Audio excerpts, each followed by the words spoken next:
Here we go. It's a DC Sports Huddle. Rob Woodfork, Chris Cichon, Dave Preston. George Wallace is covering the Washington football team. Yes, we're back to games this week against the Tampa Bay Buccaneers. And we'll begin there as we have a lot to talk about this week with the Washington back in the NFL fray. And I think, first of all, we should probably begin, before we continue, while we debate every week, I think we first have to agree it's clear the NFL is fixed. It is fixed. And it makes for great drama, and it makes for better than any Amazon or Netflix series could come up with.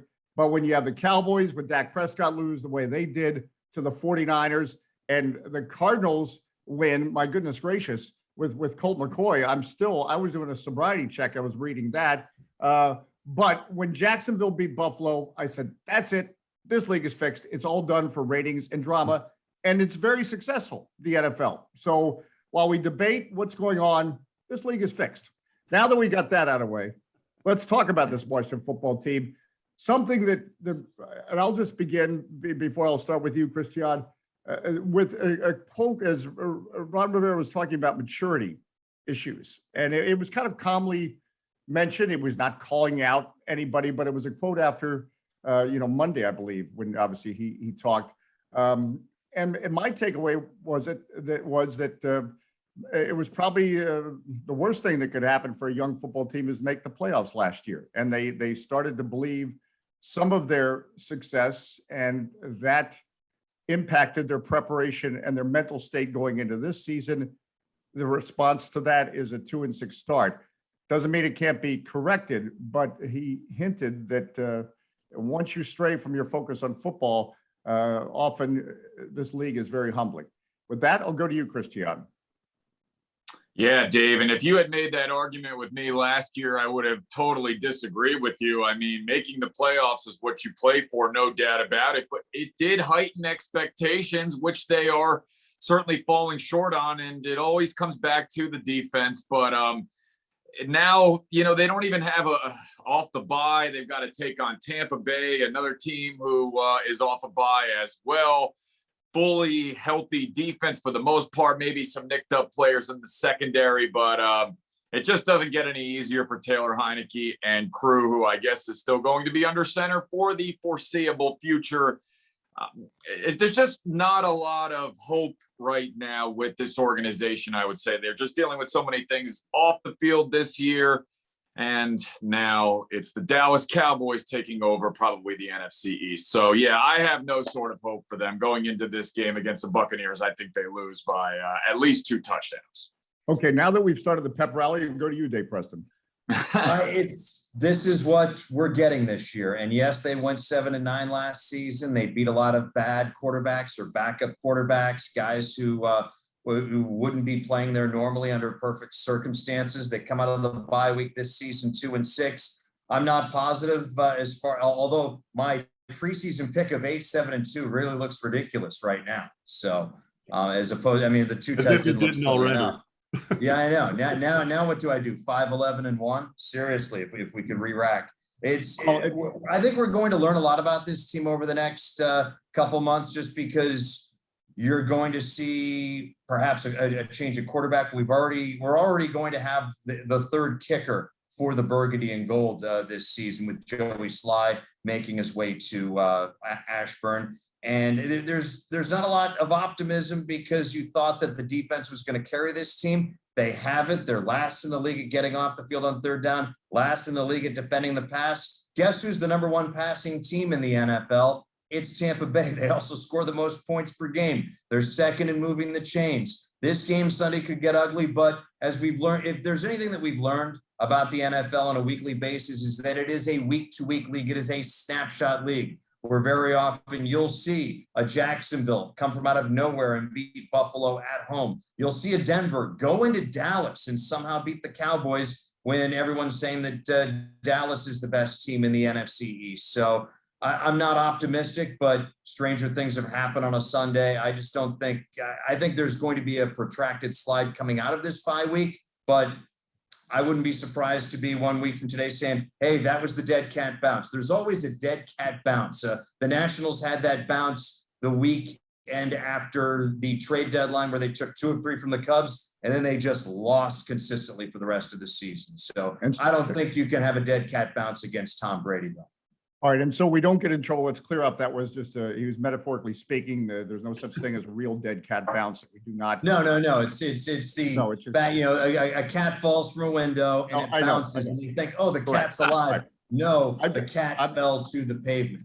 And PETA, I am not endorsing any cruelty. I grew up with cats as a kid, so.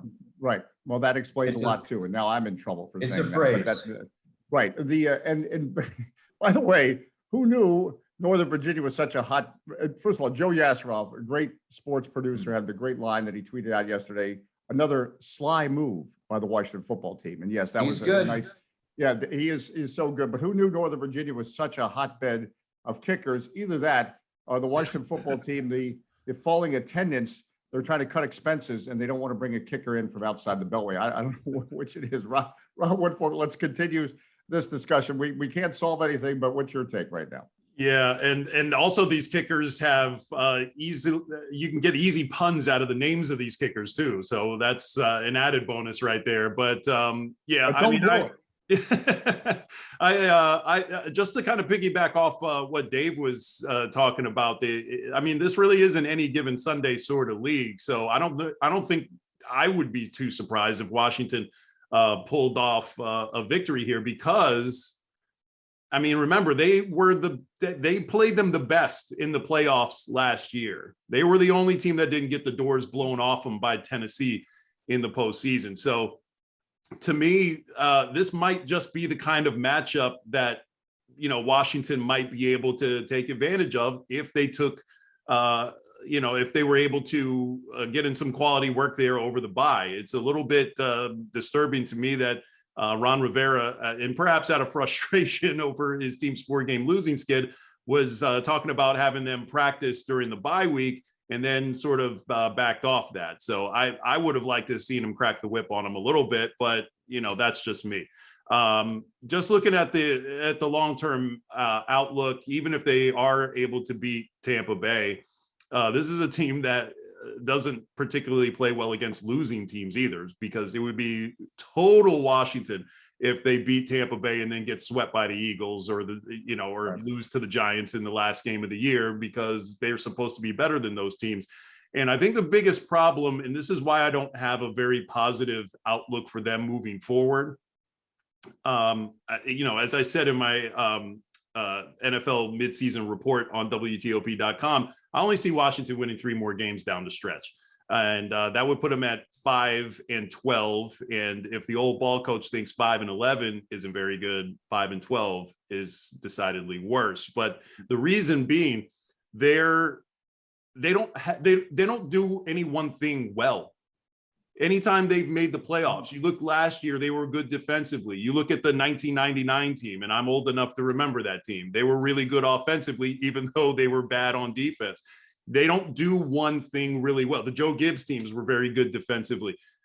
They don't do one thing well. So when you are bad at defense and mediocre at best at offense, special teams, you're on your 3rd kicker for the first time since 2006. What do you have to hang your hat on? And what is the thing that you lean on when you have some of these tougher matchups and when you have some of these tougher games? And remember, they got that 5-game NFC East gauntlet toward the end of the year. If they're lucky, they get 2 of those. So, I hate to rain on the parade right after I gave them a puncher's chance at beating Tampa Bay. But, this is a team that's still trying to find itself. And that's a little disturbing to talk about in year 2. Yeah. Well, and as the old ball coach taught us as well, hindsight is 50-50. So that's something that we also should remember. Speaking of 50, there is one thing that they do well. It's punt the football. Tressway averaging 50 yards per punt. When you look at the reason why they lost to Green Bay was that the Packers kept the punter off the field, their best player. My good college friend Sean Landetta is on an island somewhere because he was a good punter, as he was the pride and joy. Chris Cichon of Towson. We had football players back in the day when I went there, and it was still Towson State, and it still should be Towson State because it's a state school I'm a mutt and I'm proud of it. And they don't call it Towson University, but that's a whole nother thing. It's going to upset me to bring that subject up. Let's do a quick whip around the things we're talking about saying is Rob, Dave, you guys were just talking, it isn't on any given Sunday. So as much as you try to globally look at things, that's why you keep showing up. You don't know what's going to happen next. And again, my thesis, the NFL is fixed, was tongue in cheek. I was kidding, but that's why you show up every week. So for me, I'll just start. I was so encouraged to see Brandon Sheriff back in practice, Cosby back in practice. Going forward, I'd like to see, how does Taylor Heineke look with a healthy offensive line, a Logan Thomas back? I'm not saying he's the quarterback of the future, but I think he is a great story, a great competitor that he got in this position in the first place. Some of what he's accomplished, including what he did against Tampa Bay last year, is very real. So I want to see an advancement in the Taylor Heineke story, because I think he can find a place in the NFL, be it as a solid backup or maybe as a starter. But that's what I want to see going forward. Cichon, what do you want to see going forward, individually, globally, with this Washington football team? What I want to say with this Washington football team is physicality at both the offensive line and defensive line of scrimmage. Stop this swim move and Chase Young trying to get to the quarterback, but you're not actually getting there because you're just getting too far off the line. Like fundamental stuff. You watch some of the best teams, and I can't believe this is not one of the best teams, the Atlanta Falcons. So I take back what I said there just a minute. But what they did in their victory against the Saints was, we know we're not going to run it with a tremendous amount of success, but we're establishing that we want to be tough and set up our passing game here. Washington, to me, offensively, I don't know that they're very creative. You know that they're going to be throwing the screen passes to J.D. McKissick. And, is Taylor Heineke really airing it? I want to see Terry McLaurin going down the field more, but maybe he's ailed by an injury. Getting physical at the point of attack, good fundamentals, which will set up the pass and getting the ball down the field so they can do something on offense, because it's a tough task ahead with Tampa. They're going to bring a lot of heat here. So you got to keep them on their toes, and you got to, bring it to them a little bit. Don't let them dictate the pace. That's what I'd like to see, at least this week. You're almost believable until I keep looking at your shirt, Avon by the Sea, and you're on vacation. You're not even with us mentally. Dave Preston. I want to see the defense get back to basics. They're 13th. They're just not getting things done defensively. They're in the bottom, near the bottom of every category except for stopping the run, and that is primarily just because they're so easy to pass on. This season, the whole has been decidedly less than the sum of its parts. Chris has addressed the issue of Chase Young kind of doing whatever and not really getting to the quarterbacks. There has to be something done defensively, because the talent they have, even though their back seven is not awesome, the talent they have is much too good to be this bad. Offensively, I just like to see some health. I just like to see, Curtis Samuel play a full game, because I think their issues offensively are because of Logan Thomas not being able to play, and Curtis Samuel turning into the junior Gillette a few years later, but on a different side of the field, a guy who they said, hey, if we only had this guy on the field, we'd be awesome. And he never sees the field, with the exception of a half here or there. So looking for health on offense and just getting back to the basics on defense. All right, before we do the audible at the line of scrimmage, Rob Woodfork, you close the chapter on this discussion. Well, for one, I would like to see them. I would like to see Joey Sly lock down that kicker spot, not for Washington's sake, but because if you have watched multiple episodes of the DC Sports Huddle, you know that I was clamoring for them to sign Joey Sly before they even went to Blue It. So I just want to be right. But the thing I want to see them do is get some sort of an identity. If it's defense, if it's running the ball, if it's, Heineke, sort of stepping up and sort of taking ownership of that job, whatever it may be, do something well, just one thing, so that you can build on it, you can build around it, and then you have some sort of hope that 2022 is going to be a better showing. So, right now, I think that's what has people frustrated and has people feeling down about this team. It's not any of the off the field stuff. It's the fact that, it's part of it, but in terms of the on the field product, there's nothing that you look at and say, you know what, I can't wait to see that develop more, and then we can build more around that. They've got to have something. All right. The short answer is need an identity other than Dave Preston saying we're the best punting team in all of the NFL or whatever. So that's You can hang a banner. They will hang a banner for that. Right. That'd be Oh, awesome. man, Number one in punting. That's a DC thing right there. All right. It's our time to punt with our audible at the line of scrimmage. I'll begin with the Wizards. I don't think they're going to continue at a 70% winning percentage for the rest of the season. Believe me, I've been in Indiana in January. It's cold, and you're going to lose games every now and then. But Wes Unseld Jr. and the Wizards are for real. Tommy Shepard deserves credit for how he's constructed this roster because they're still not at full strength. They do need Rui Hachimura back. They do need Thomas Bryant back. But Wes Unseld Jr. is a great example of what happens when you get a smart person. Johns Hopkins University graduate, had other options in life, but wanted to pursue basketball. And he is ready for this moment, as I've said before, because he started going to locker rooms with his dad in the 70s. And he has things in his head that no other coach in the NBA has because they didn't grow up with one of the 75 best players in the NBA. He relates to these players because of his communication skills. And watch him when you're not listening to Wizards Radio on the sideline, and you'll note the demeanor never changes. And he pushes the right buttons. He knew when to light into this team after that loss to the Raptors, but you can't light into NBA players after every loss. You got to pick your spots. What happened after that loss to the Raptors? They blew out the Grizzlies and beat the Milwaukee Bucks. Whether they're at full strength or not, still a quality win. So that's my audible. Chris Cichon, we'll get you back off the beach, and you're audible at the line of the scrimmage.